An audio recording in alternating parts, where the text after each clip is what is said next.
This is your weekly IUP TV News Bulletin, and my name is Ryan Malone. IUP has decided to open their doors this fall, but for student athletes, this doesn't mean they'll be able to do the extracurricular that they used to. Here are the updates on how IUP will be opening their doors to student athletes while keeping them safe. Fall and winter school sports are still up in the air as a resurgence of COVID-19 may cause cancellation across the country. For example, two of the major conferences in college football, the Big Ten and the Pac-12, announced that they plan to reduce their team schedules to play only conference opponents. As for the Ivy League, they have paused all school sports until January of 2021. For high school and college athletes, shortened seasons and canceled seasons can cause a lot of problems surrounding athletes' futures, like Liam Holmes from the University of Plattsburgh. The way that it would affect a lot of people is they wouldn't get as much footage, they wouldn't get a chance to show what they could do, they wouldn't have a chance to go in front of recruiters, they wouldn't build the bonds they need to continue into the pros and or the minor leagues, either one. The only precautions I think that would change would be while we were traveling, while we were in close proximity. I think it would be a good idea to wear a mask, but while we're playing sports, I don't really think you could change too much with keeping the same sport. After the spring sports seasons were canceled for 2020, the NCAA awarded all spring athletes with an extra year of eligibility. Assuming seasons get canceled again, the NCAA will most likely award the same things to these athletes. I do think I would use the extra year because it would be a good opportunity to give you an extra year of practice before you actually get to the big leagues or minor leagues, whichever you want to go to. Again, COVID-19 has become a huge issue for people everywhere, and sports seasons are one of the biggest things hanging in the balance for a lot of college students. For IUP TV News, my name is Ryan Malone. Still about efforts to keep people safe, some companies have taken extra precautions. The NBA has started using jewelry as a technology as a way to fight COVID. Marvin June has the story. The return of the NBA season. From the fans wanting the season back, to the players having practice and workouts in private gyms, ever since the quarantine started, this has always been a question of how will the NBA season come back.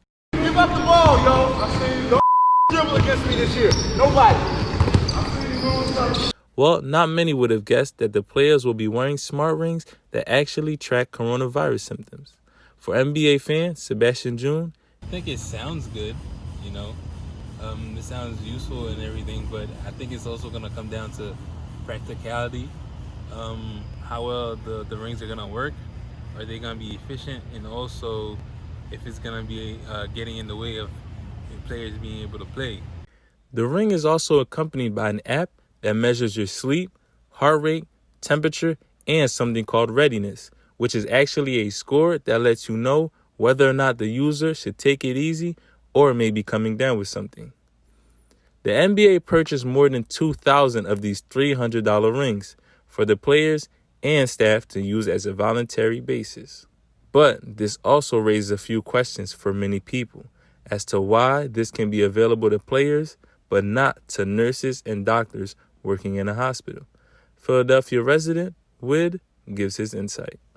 I feel as though the NBA is a big organization that brings in a lot of money, so they feel as though anything they could do to bring the game back, and they're willing to go as far as anything, no matter how much money it costs. They just want the money circulation back in.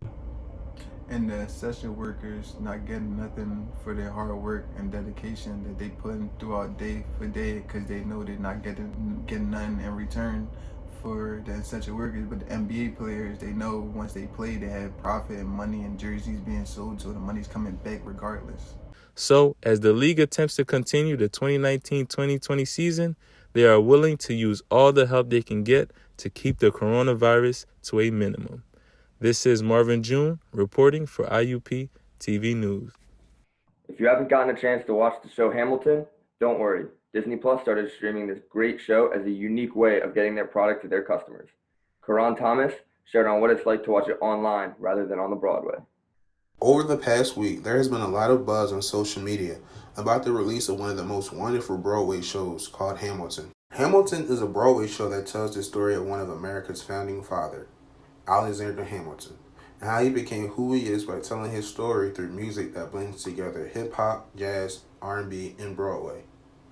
This show is widely talked about because of the impact that it has had on culture, politics, and education. The brains behind this amazing Broadway show was Lin-Manuel Miranda.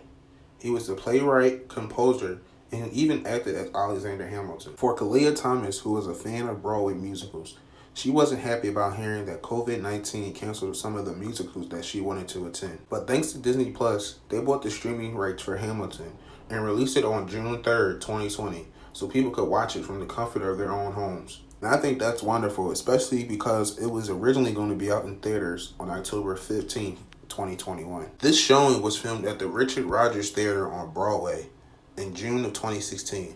And it was about 2 hours and 40 minutes. So after the show, I ended up asking Kalia, how did she enjoy it? It was very enjoyable. I liked how it incorporated most genres of music. And it was very unexpected because the time set of the play. And because it's available on Disney Plus, you can pretty much stream it anywhere and on anything, like a cell phone, laptop, or even a gaming console. Being that you can watch it from home now, I asked Kalia how different was the experience. Watching it at home was more comfortable, other than being in a theater. After watching it at home, I asked Kalia, would she still go see it live if it was to ever come back? Yeah, I would still see it in theaters. I feel like the energy would be so much better than behind a screen, because the performers, they add so much more to the play, and I really like that. If you're also a fan of Broadway musicals, you should check Hamilton out for yourself. This is Karan Thomas reporting for IUP TV News. And that's all for this week. My name is Ryan Malone, and don't forget to check out our Instagram page. We'll see you guys next week.